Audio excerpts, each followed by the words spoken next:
Quando a gente olha para pegar um caso, eleições em São Paulo, e vê que no primeiro turno a abstenção, o voto nulo e branco, ganharam dos candidatos, a gente não constata que há uma absoluta descrença do eleitorado em qualquer solução? Porque, tudo bem, se isto fosse, esse quadro que você descreve, que é real, verdadeiro, mas prevalecesse, mais gente teria dado a vitória para o Nunes, por exemplo, no primeiro turno, ou para o Marçal. Marçal, provavelmente.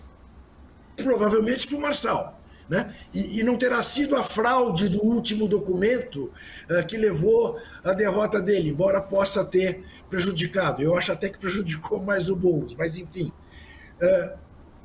Como é que explica esse nível de abstenção? Nós não estamos falando, Isabela, em última análise, de uma baita crise do capitalismo, por ironia que pareça, que leva essa descrença pelo mundo afora, nos Estados Unidos, na Itália, na Hungria. Sim, Juca, a gente tá falando para piorar o cenário, e aí uma coisa não exclui a outra, né?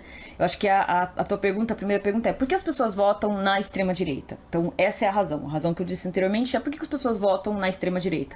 Agora, se a gente vai perguntar, então, por que as pessoas não votam? Por que as pessoas se abstêm? Por que as pessoas votam nulo? Por que as pessoas sentem essa descrença? E no caso da eleição municipal em São Paulo, foi um número historicamente significativo, a gente teve 27% desse não voto, né? Então a gente está falando de fato de uma parcela muito significativa do eleitorado.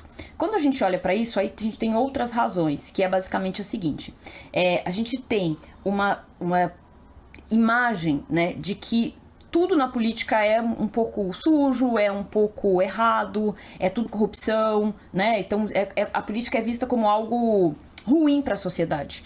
E aí, eu vou pegar só um exemplo ainda que seja... ele não mostra só o voto no Marçal, mas eu acho que ele é uma coisa interessante, que é a seguinte: quando o Marçal tá na sua campanha, Pablo Marçal, né, aqui em São Paulo, ele diz o seguinte, que se ele pudesse, ele não teria partido político, que ele lançaria uma candidatura sem partido político e diretamente ele defende isso, que as pessoas poderiam se candidatar sem partido político. Isso fala muito, não só com o eleitor que votou no Marçal, mas com o eleitor que não quer participar da política via voto, por diferentes razões. Por quê? Porque basicamente a ideia de que partido político é tudo a mesma coisa, né? E de uma certa maneira, eu acho que tem sim uma crise que ela não tem a ver só com uma crise, digamos, da esquerda ou da dificuldade que a esquerda tem, que as esquerdas têm de comunicação. Mas eu acho que tem uma coisa que tem a ver com a política, que é a seguinte: quando a gente olha, vamos olhar o Congresso Nacional, né? Quando a gente olha o Congresso Nacional, ele de fato não reflete a população brasileira em termos de representatividade. Então, ou seja, metade, pouco mais da metade, bem pouquinho mais da metade dos eleitores no Brasil são mulheres. A gente não vê isso no Congresso. População preta e parda, a gente não vê isso no Congresso representado. População indígena, a gente não vê isso no Congresso representado de fato. Então, ou seja, a sensação de que a política se tornou um clube de homens brancos e velhos, ela é uma crítica da esquerda, e ela é enunciada dessa maneira, mas ela também é percebida por outros setores da sociedade que não são necessariamente de esquerda, que a ideia que é basicamente a sensação que a gente tem de que quando a gente olha um debate eleitoral, é como se fossem mais ou menos as mesmas pessoas, né? Então, acho que tem uma questão aí. E aí, para voltar, e qual que é digamos, o nosso problema? Isso não está acontecendo só no Brasil, isso está acontecendo em diferentes países. Essa é uma questão que está acontecendo se a gente vai olhar, por exemplo, Estados Unidos, que até pouco tempo atrás representava um modelo de democracia. Já faz bastante tempo que, enfim, analistas se deram conta de que nunca foi desse jeito, né, nesses termos, mas a gente vai ter isso. Então, ou seja, existe um problema que é um problema global, que é basicamente isso. Outra questão, além dessa dimensão, é a questão do jovem. Como é que os jovens estão completamente desconectados, não representados, estão fora da política de fato.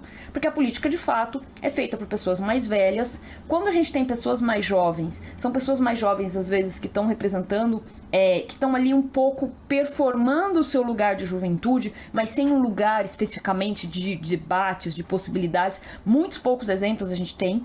Então o que acaba acontecendo é que é quase como se a política se tivesse transformado em um clube em que ela vai se organizando independentemente do voto. Então o que as pessoas têm de sensação, pelo menos a partir das nossas entrevistas, dos nossos diálogos com eleitores nesse tempo, é que as pessoas elas olham e dizem assim, mas por que eu vou votar? Não muda nada, não importa o que eu faça, o meu voto, ele não muda, porque sempre passa ano, sai ano, entre eleição, sai eleição, vai ser mais ou menos a mesma coisa. E um pouco até, em certa medida, uma sensação que tanto faz se é direita ou se é esquerda, tanto faz se é este ou esta candidata ou este, vai ser mais ou menos o mesmo jogo e as coisas vão continuar mais ou menos da mesma forma.